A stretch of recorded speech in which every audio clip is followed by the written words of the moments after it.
Hello and thanks for joining us. This is Sibongile Ziambo bringing you this week in the news. And here are some of the week's main news.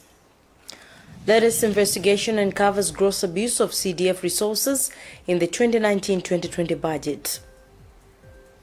MEC says ballot papers for March 30 by-elections to arrive Sunday, March 21. Norman Chisali has temporary relief as a judge dismisses an application for revocation of his bail in the attempted murder case. And in business, government allows exportation of 350,000 metric tons of maize before next harvest. Those are the headlines. A parliamentary ad hoc committee investigating management of the Constituency Development Fund CDF has uncovered gross abuse of the funds in the 2019-2020 fiscal year. Chairperson of the committee, Raf Choma, says in most councils the funds were not used for intended purpose, which is development projects. He cited, for instance, in Chikwawa District Council, where funds amounting to 30 million kwacha were spent on medical expenses for a few individuals instead of implementation of development activities in 2020. We had this report by Andrew Viano. Public funds are under threat in some councils as huge sums of money meant for development are diverted to other matters. This is contained in a report that was presented and debated in Parliament on Thursday by an ad hoc committee on Constituency Development Fund CDF. Chairperson of the committee, Raf Juma, cited Chikwawa, Nkata Bay, Chitipa and Salima district councils as some of the councils where funds that were meant for development were diverted. Juma said, for instance, in Nkata Bay, CDF amounting to 33 million kwacha were mismanaged. As a corrective measure, Juma said there is need to recruit CDF desk officers who handle CDF funds in local councils, among other key recommendations. A member of parliament has to know who is being paid, he's being paid for what, and what amount. CDF today in the councils is a fund that is pulled together with all other resources. We don't want that because it has been abused. These officers have actually borrowed these funds and used it for other ORT expenses. We want a special account to be opened for CDF, and no check, no payment should be made from this account that is not related to CDF expenditure. Many times, it is actually the culprits who are accusing the innocent. A member of parliament doesn't touch this money, not in any way. A member of parliament doesn't buy materials. A member of parliament doesn't collect the materials from the shops. He doesn't deliver them to the site. At what point would a member of parliament be found to be misappropriating funds for CDF? Government increased the Constituency Development Fund from 30 million kwacha to 40 million kwacha in the current national budget. Now, March 30 is fast approaching. On this day, Malawians in some 7 constituencies will go to vote to elect new parliamentary representatives.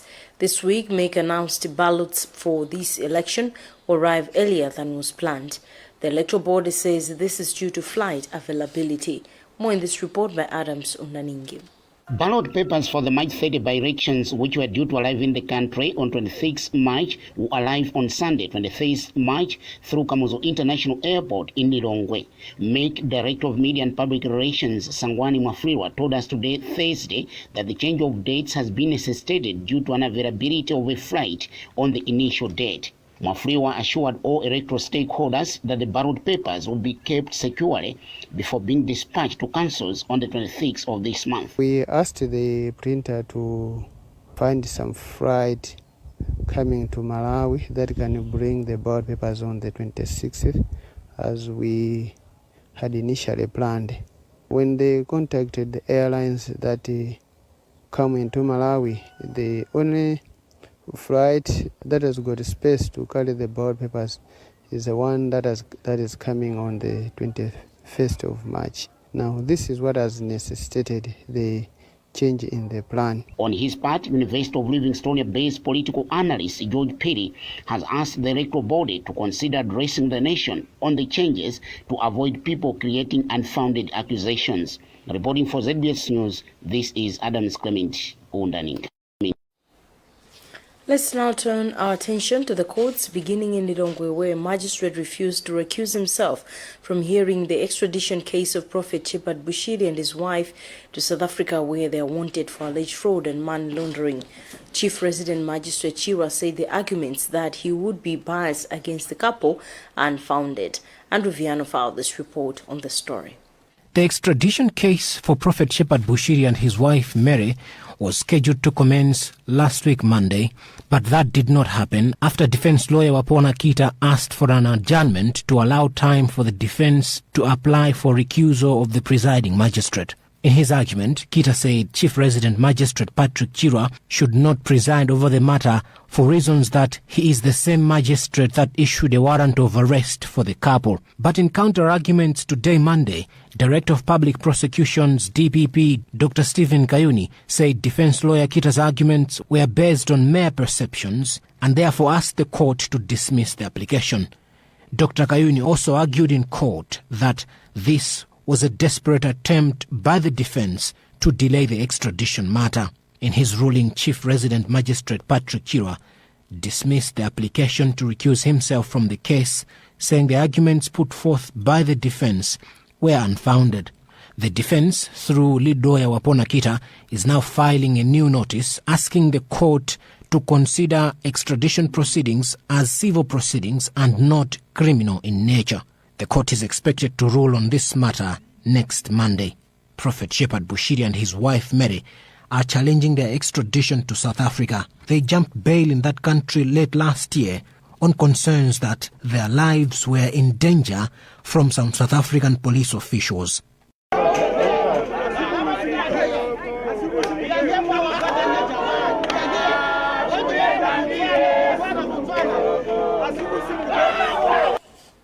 Meanwhile, in the High Court in Blantyre this week, a judge dismissed an application for revocation of bail for Norman Chisale in the attempted murder case.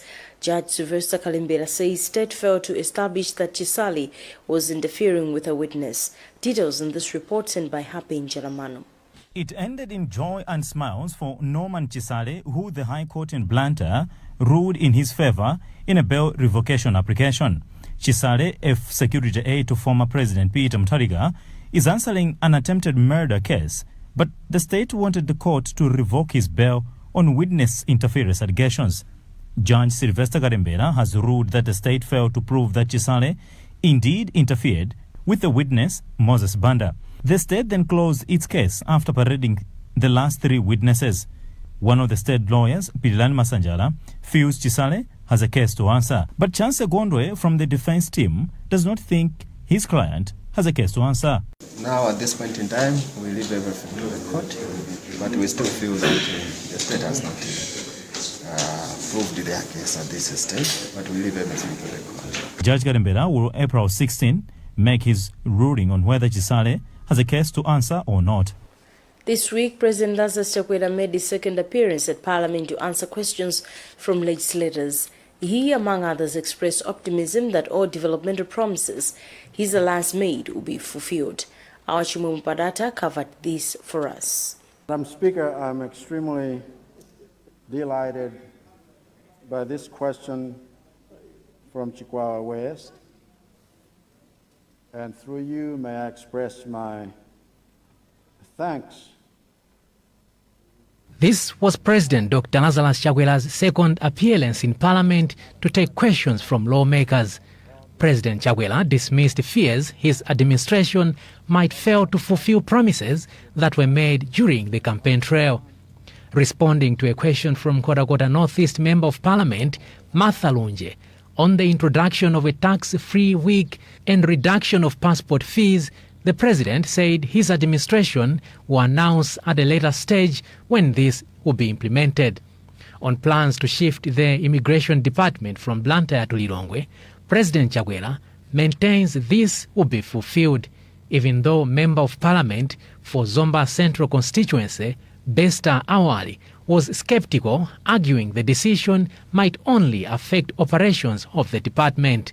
But the President assured Malawians moving the department to Lilongwe is a way of ensuring that all people in the country access services regardless of their region. The president also tackled a question from Zombali Sanjala MP, Dr. William Susuwere Banda, on efforts by his administration to ensure a violent-free 2025 election.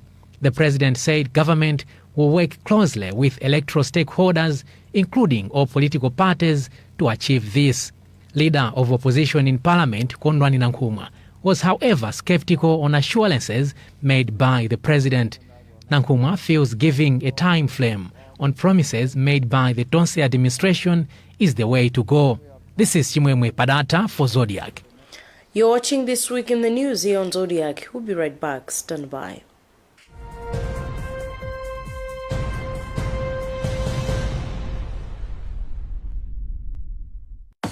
To achieve great things in life, you must do little things every day, like the 1, 2, 3 with Colgate. 1, wake up, wake up. 2, brush up, brush up. 3, smile through your day with a fresh breath and strong tea. Smile through your day with a fresh breath and strong tea. Do the 1, 2, 3 with Colgate and give yourself a future to smell about. Do you know, here at Lilongwe Water Board, we have in place a 24-hour call center just for you, our customers. Anytime you experience a water problem, don't hesitate to call us on 253 and it's free. Low water pressure, no water situation, billing queries, bill payment, pipe burst, pipe leaks, faults, tips, and illegal connections. Just dial 253 and we will assist you. If there's one thing that all soaps do, it's wash. From buckets to basins, bathrooms to streams, and everything in between. All soaps wash.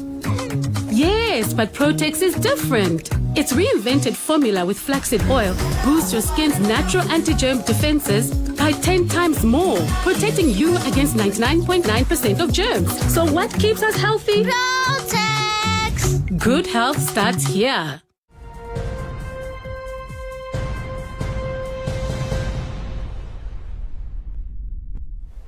Welcome back. Here with me, Sibongile Ziambo. Before we continue with the news, let's take a look at the top stories. Latest investigation uncovers gross abuse of CDF resources in the 2019-2020 budget. MEC says ballot papers for March 30 by-elections to arrive Sunday. Norman Chisale has temporary relief as the judge dismisses an application for revocation of his bail in the attempted murder case. And in business news, government allows exportation of 350,000 metric tons of maize before next harvest. Moving on, government has this week lifted a ban on exportation of maize of up to 350,000 metric tons by local traders in a process planned to be undertaken before harvest of crops in the current farming season. A number of traders, including ADMAC, have already shown interest to export the commodity. The government has done based on reports that the country will register a surplus maize harvest this year. More in this report by Winston Kaimira. The Agricultural Development and Marketing Corporation is among traders that have shown interest to export maize. The government parastatal has applied for a maize export license targeting up to 50,000 metric tons of the commodity. The Minister of Trade says 350,000 metric tons of maize from last year's harvest needs to be exported. Ministry spokesperson Maeson Sokera says this will assist in creating storage space for maize to be harvested this year. He said the ministry will be inspecting maize before issuing a license to ensure the process does not affect the country's food situation. We are looking at the maize surplus of about 356,000 metric tons, and this is what we intend to export. And I must emphasize that we are looking at figures for last year's harvest. So, according to the food balance sheet as prepared by our colleagues in the Ministry of Agriculture, we still have these excess maize. Meanwhile, a commentator on agriculture and food security, Lonjezo Maskini, has advised government to ensure the country has enough maize stock in the exportation exercise. We need to make this decision when we are very sure if we have got the surplus of maize in the country, to avoid finding ourselves again in a difficult situation in the future of importing maize from other countries. So if the government is very sure we have surplus maize, surplus food in the country, this is a very good decision. It's a way to go. Results of the first round of the crop estimates show that the country will harvest surplus maize of up to 1.1 million metric tons this year. This is Winston Kaimira reporting for Zodiak. Meanwhile, government has sealed a deal with tobacco buyers on minimum buying prices for tobacco this season as market opening gets closer. But the two sides decided to keep the agreed prices under wraps. This year, Malawi has produced 122 million kilograms tobacco against the demanded 132 million kilograms. That's all we had time for in this edition of This Week in the News. Let's take another look at the headlines before we leave you. Latest investigation uncovers gross abuse of CDF resources in the 2019-2020 budget. MEC says ballot papers for March 30 by-elections to arrive Sunday. Norman Chisale has temporary relief as a judge dismisses an application for revocation of his bail in the attempted murder case. And in business, government allows exportation of 350,000 metric tons of maize before next harvest. Visit our website zotakmalawi.com for more news. If you are in the target groups of the first phase of COVID-19 vaccine, please go for a jab without fail. You could save your life and that of others. This is Sibongile Jambo. Thank you for watching.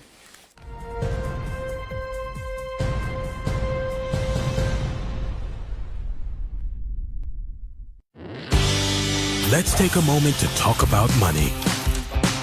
Life can get a little pricey out there. The passing pleasure of a restaurant meal, a fleeting fast food feast, or those sports magazines you never really finish. But what if you got to watch the big game rather than read about it? And what if that lasted a lot longer? Well, with DSTV, it can. Because with a whole range of different package options to choose from, you can get a whole month's worth of moments for both you and your family at a price you can afford. I am so excited. That's right. Only one